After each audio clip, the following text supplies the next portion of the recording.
Japan has always been a notoriously difficult market to crack for foreign companies. It is home to some of the largest consumer electronics brands in the world like Sony, Hitachi, Fujitsu, Panasonic, and the list goes on.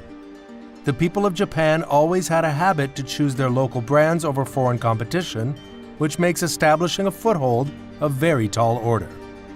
Same happens in the mobile market of Japan, where brands like Samsung, Huawei have always fallen behind native brands like Sony and Sharp in Japan. But there's also one brand which is grabbing the mind-boggling 65.63% market share, followed by the native company Sony with 10.92% and Samsung by 5.86%. It is none other than Apple.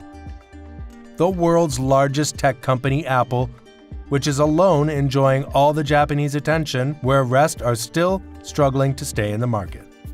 And it's not only happening in the phone market. The company is also beating all Japanese and other well-known tech companies in every space of the Japanese tech market. Here, the iPads are getting more than 67% share where Huawei and an unknown company is catching by 10%. And the native brand Sony hardly have 1.2%. And Kyocera has less than 1% share. The wearable market is also ruled by Apple, where the stories are different for MacBook and AirPods. This clearly shows how Apple has been dominating the Japanese market for over decades. But how did an American company survive in the markets of one of the most high-tech countries in the world? Let's get to know.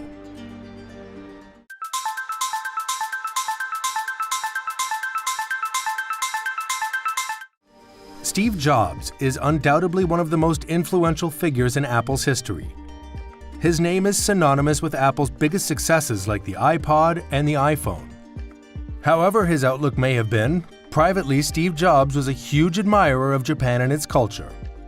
Jobs visited Japan throughout his life and was particularly fond of Kyoto, one of the ancient capitals of Japan. His love for Japan was re-elected in many of the decisions he made during his time as the CEO of Apple. Jobs admired Sony for its innovations in consumer electronics and tried to convince them to run Apple's Mac operating system on their premium VAIO laptops. In 2003, the first international Apple store was also opened in Tokyo. So Apple had an affinity for Japan long before the iPhone even existed. Japan already had a culture infatuated with attractive and feature-rich phones. It had some of the world's leading phone manufacturers like Sony, Panasonic, and Sharp, as well as many companies who made phones exclusively for the Japanese market. Many dismissed the iPhone as it was seen as too big a departure from the button-packed feature phones that the Japanese public was used to. The secret behind the Japanese public being so accepting of the iPhone was that even though it lacked the appeal of a feature phone, it made up for it in something the Japanese value over everything else: efficiency. The iPhone made everything from making calls and sending texts to setting alarms and checking emails quicker and easier. The simple and minimalistic design and intuitive, easy-to-use operating system, in contrast to the unrefined and convoluted options at the time, made the iPhone the better deal.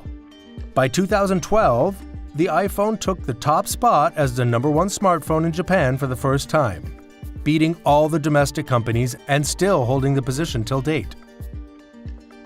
The next part of the story involves the launch of Apple's most influential product, the iPhone, in 2007. The iPhone revolutionized the smartphone industry and instantly made all its competitors obsolete. But disrupting the smartphone market in the United States is one thing, trying to take that success to Japan is another thing entirely. But this time, Apple's ingenuity was not in the design of the product, rather in the way they promoted it. Instead of going to the largest carrier that they could find, Apple partnered with SoftBank. SoftBank at the time was the smallest of the 3 major telecom carriers in Japan. So they pounced at the opportunity and offered the iPhone with outrageous promotions, even offering it for free with a 2-year contract. This meant the technologically superior iPhone was now cheaper than the clunkier competition. The iPhone became a runaway success in Japan, and the competition never managed to catch up. Apple's prime directive as a tech company has always been to look into the future and anticipate what the consumers will want tomorrow and provide it today. Historically, this approach has always helped Apple to stay on top of its competition. And these innovations have also secured its position in the Japanese market. One such innovation is Apple Pay. It's Apple's vision of the future for contactless payment and a move to make cash and credit cards redundant. All transactions can be done securely and flawlessly through your phone.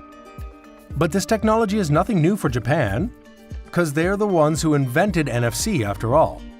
The Japanese have been making contactless payments since 2004 when Sony implemented their super-fast Felica standard for RFID smart cards. This technology was adopted by JR East, one of Japan's largest railway companies, for their prepaid travel cards, Suica. These cards became immensely popular as they saved time and could also be used at vending machines, restaurants, coffee shops, and departmental stores.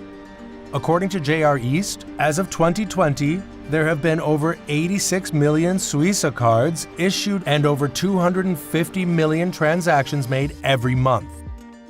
Apple introduced Suica support for Apple Pay in all its compatible devices in October 2016. This move meant Apple had now integrated the most popular cashless payment infrastructure in Japan directly into its ecosystem. Not only that, Apple went the extra mile and added the super-fast global Felica compatibility to its devices in 2017 with the launch of the iPhone 8 and iPhone X lineup.